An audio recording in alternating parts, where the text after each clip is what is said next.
2014 के बाद बाबा साहब आंबेडकर की प्रेरणा को आने वाली पीढ़ियों तक पहुंचाने के लिए अनेक महत्वपूर्ण कदम उठाए। बाबा साहब देश और दुनिया में जहां जहां रहे वे सभी स्थान उपेक्षित थे। जो संविधान के नाम पर अपनी राजनीतिक रोटी सेकने के लिए निकले हैं, उन्होंने बाबा साहब से जुड़े हुए हर स्थान का अपमान किया, इससे इतिहास से मिटाने का प्रयास किया। स्थिति ये थी कि मुंबई के इंदु मिल में बाबा साहब आंबेडकर का स्मारक बनाने के लिए भी देश भर में लोगों को आंदोलन करने पड़े। हमारी सरकार ने आते ही इंदु मिल के साथ साथ बाबा साहब आंबेडकर की महू की जन्मभूमि हो, बाबा साहब आंबेडकर जी की लंदन की शिक्षा भूमि हो, दिल्ली में उनकी महापरिनिर्वाण स्थली हो, या फिर नागपुर की दीक्षा भूमि हो, हमने सभी का विकास किया। इनको पंच तीर्थ के रूप में विकसित किया। नहीं मानते लोग हैं ये बाबा साहब भीमराव अम्बेडकर जी को ना मानने वाले लोग हैं। ये वही लोग हैं जो संविधान को नहीं मानते। ये वही लोग हैं जो लोकतंत्र को नहीं मानते हैं। और समय समय पर बाबा साहब की प्रतिमा पर इसी तरह का इन लोगों ने काम किया। ये तमाम वो प्रभुत्ववादी लोग हैं, ये तमाम वो लोग हैं जिन्होंने सदियों से शोषण किया है, सदियों से वंचित लोगों को अपमान किया है।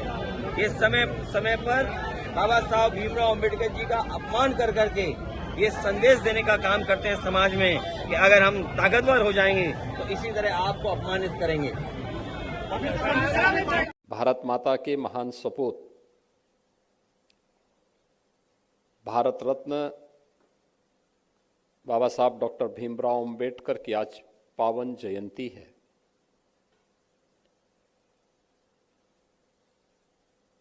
बाबा साहब डॉक्टर भीमराव अम्बेडकर के बारे में अगर जानना है तो उनका एक वाक्य ही उन्हें समझने और उनकी महानता को उजागर करने के लिए पर्याप्त है। जो उन्होंने कहा था कि मैं आदि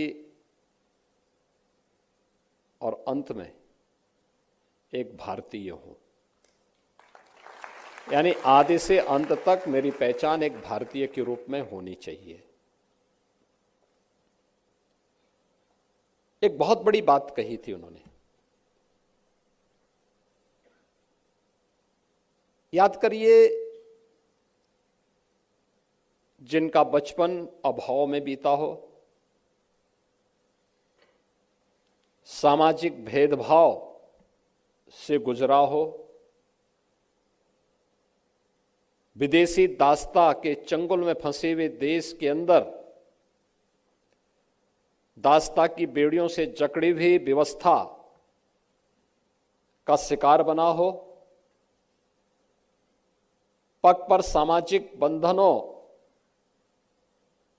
और सामाजिक दासता से पीड़ित व्यवस्था की जंजीरों में उन जकड़ों से झेलने के लिए जिन्हें मजबूर होना पड़ा हो, अपमान सहना पड़ा हो, उन्होंने न केवल अपनी शिक्षा देश के अंदर बल्कि उच्च शिक्षा के लिए और देश के संभवतः बिरले उन लोगों में से जिन्होंने दुनिया की उच्चतम डिग्री हासिल की, उनमें एक नाम है डॉक्टर भीमराव अंबेडकर जी का।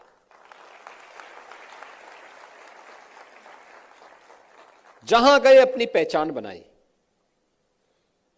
जहां गए अपनी प्रतिभा की छाप छोड़ी।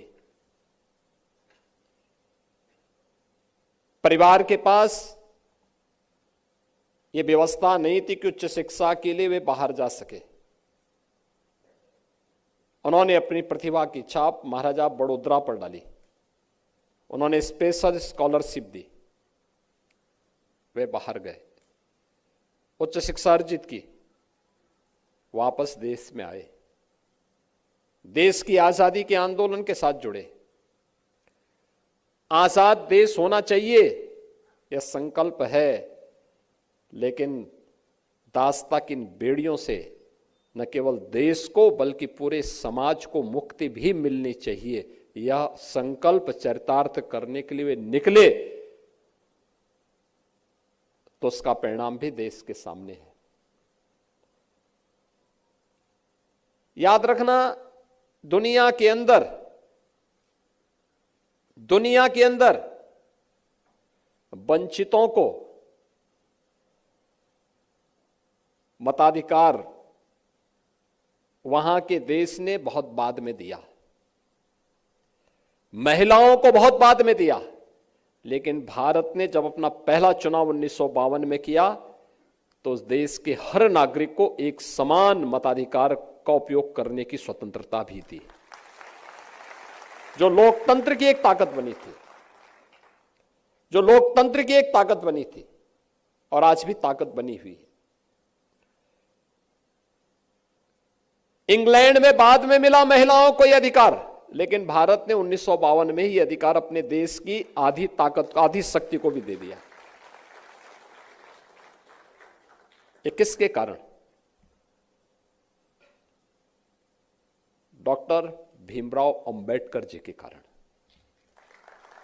क्योंकि भारत के संविधान के शिल्पी वही है। और यह वर्ष अत्यंत महत्वपूर्ण है